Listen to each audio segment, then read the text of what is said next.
Já se inscreveu no canal? Somos mais de 1 milhão de inscritos por aqui. Muito obrigado pelo carinho. Você que ainda não está inscrito, like no vídeo, inscreva-se, que é importante pra gente. Não custa nada, é de graça. Agradeço muito pela sua participação, beleza? Jogador ruim você não pode ter no elenco. Sabe por quê?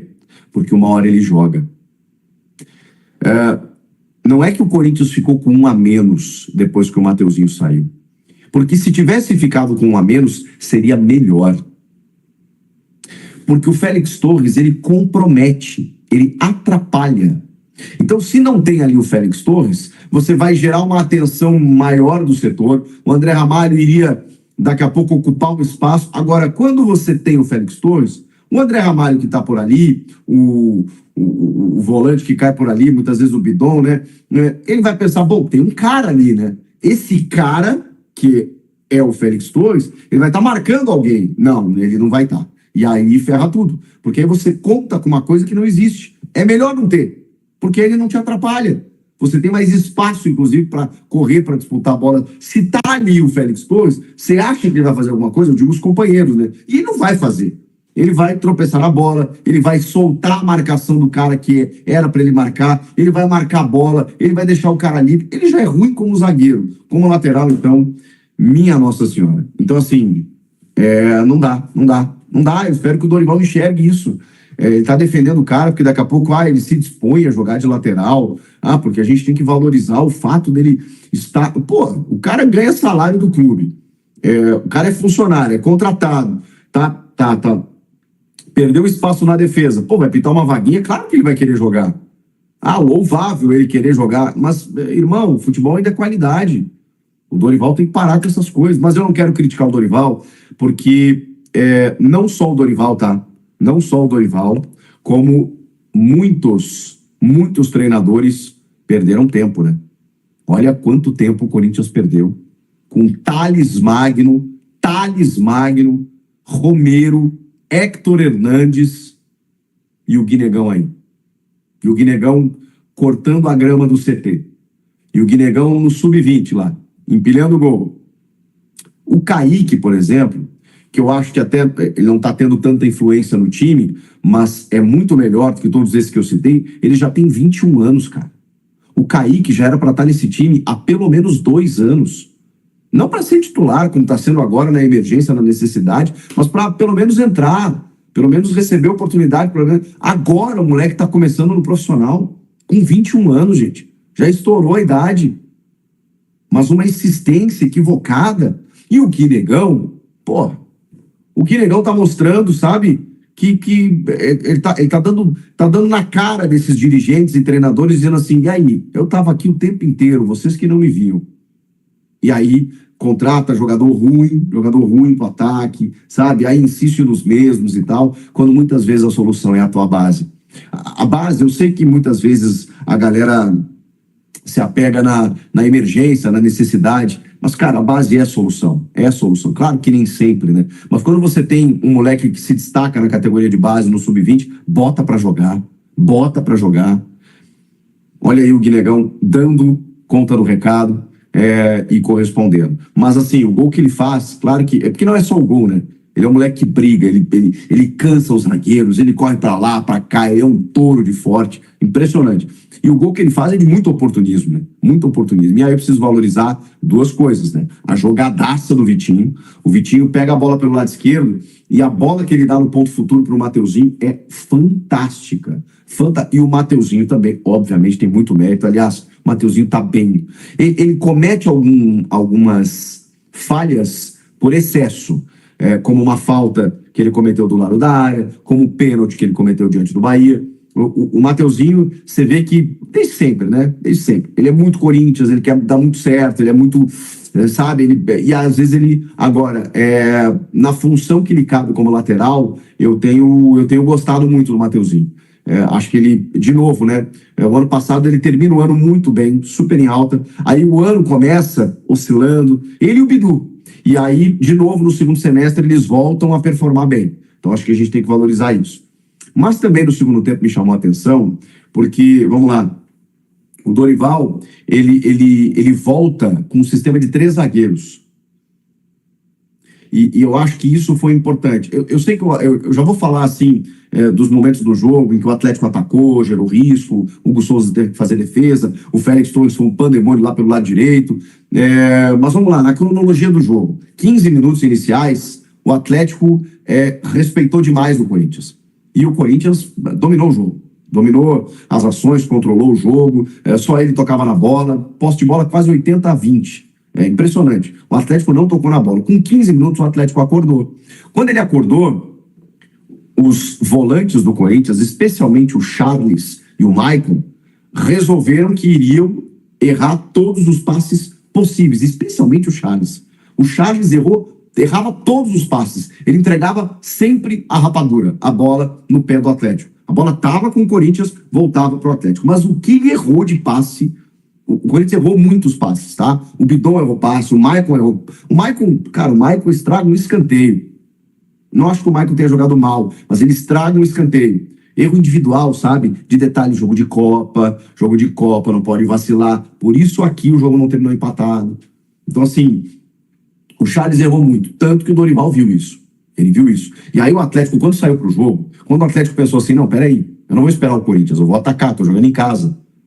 Ele encontrou muitos espaços.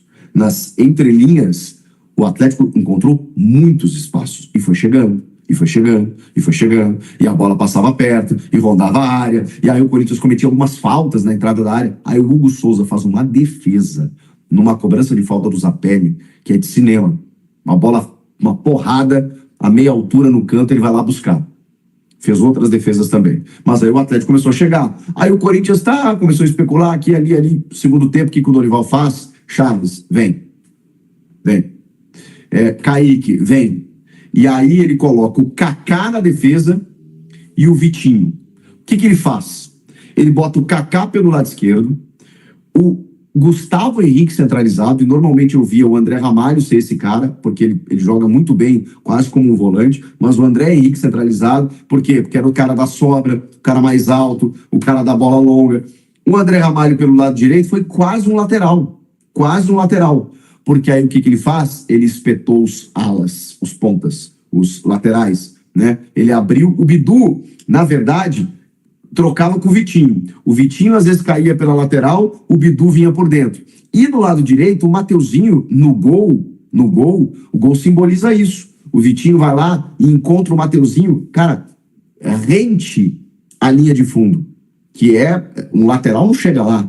Ele só consegue chegar porque tem um terceiro zagueiro ali fazendo a cobertura pelo lado direito. E ele ataca o espaço. E aí a inteligência do Mateuzinho, porque é uma bola para você finalizar, né? Uma bola que você chega mesmo com um ângulo distorcido ali, né? Um pouco pela direita. É uma bola que normalmente o lateral, qualquer jogador, o ponta, chega ali finalizando. E ele foi muito inteligente. E o Guinegão também, por atacar o espaço. Porque o Santos ali não tinha o que fazer. Quando ele chega na frente do Mateuzinho, ou ele defende o gol, ou ele tenta defender o passe. Só que se ele tenta defender o passe, ele toma o gol. E aí ele ficou na dele, né? E o Mateuzinho cruzou para o Guinegão fazer o gol. Um gol de construção, de oportunismo, de uma bela assistência, e também da mexida do técnico, né? Também é preciso ressaltar isso. Porque ali, claro, né? Você corre mais riscos oferecendo a tua intermediária, quando você libera o volante ali, no caso o Charles, mas o Charles estava comprometendo também. E aí quando o Mateuzinho sente... a gente percebe o tamanho do problema, né? Quando o Mateuzinho sente, a gente percebe o tamanho do problema. Porque não tem substituto. E o substituto escolhido pelo Dorival é péssimo. Ô, Samir, que boca você tem, não é? É só visão das coisas, conhecimento das coisas, tá? E eu vou falar um negócio depois que me preocupa lá pra frente, entendeu? Vamos lá. O Corinthians vence o Atlético Paranaense por 1-0 fora de casa. É um grande resultado. Para mim, o Corinthians já está classificado para a semifinal da Copa do Brasil. O Atlético Paranaense não tem chance alguma na Neoquímica Arena. E se quiser falar que eu tô metido, que eu tô... cuidado, sabe? Não, meu irmão, eu sei o que eu tô falando, tá? É um time... o time do Atlético Paranaense é um time tecnicamente... Tudo bem que futebol, eu sei que... Eu falei isso agora, fiquei até preocupado, porque futebol, meu amigo, tudo... Né? A gente já viu cada barbaridade no futebol, mas, cara, o time do Atlético Paranaense é um time ruim, velho. É um time, sabe?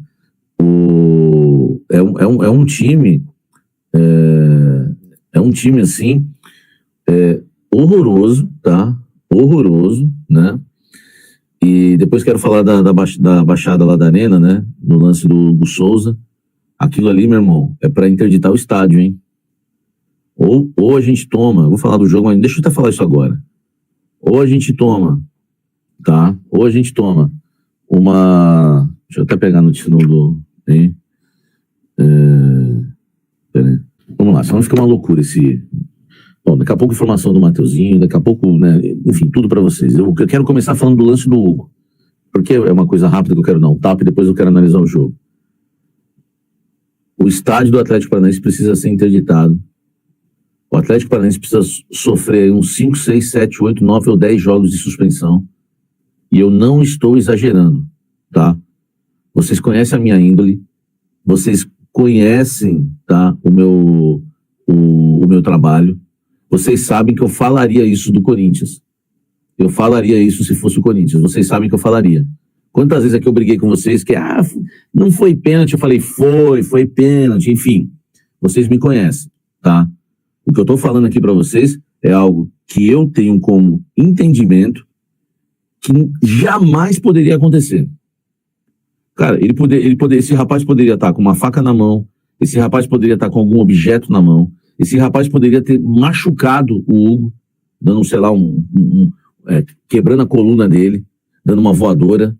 É um jogador que foi convocado para a seleção brasileira. E, claro, pertence ao Corinthians, tá? Eu acho que... e, claro, esse torcedor tem que ser preso. Torcedor não, você é vagabundo. Você é vagabundo. Meu irmão, vai dar uma atençãozinha para tua esposa, se tu tiver mulher, alguma coisa. Você é vagabundo, é gente que não presta, tá? É gente que não presta, entendeu? É gente que não presta. E não gostou, sai de Curitiba e vem pegar eu aqui, meu irmão. Entendeu? E é covarde também. Entendeu? Porque alguém que bate num camarada pelas costas é covarde, tá? Então é o seguinte, agora, se tratando de organização no futebol, cara, se deixar passar um negócio desse, isso, uma hora vai acontecer o pior, tá? Uma hora vai acontecer o pior. Esse rapaz tem que ser preso, mas não adianta só prender o rapaz.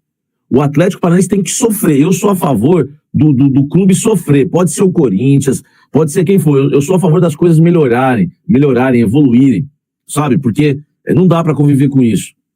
Aconteceu com o Cássio na Vila Belmiro, agora acontece com o Hugo em Curitiba, na Arena da Baixada. Até quando vai isso? Até acontecer o pior com alguém?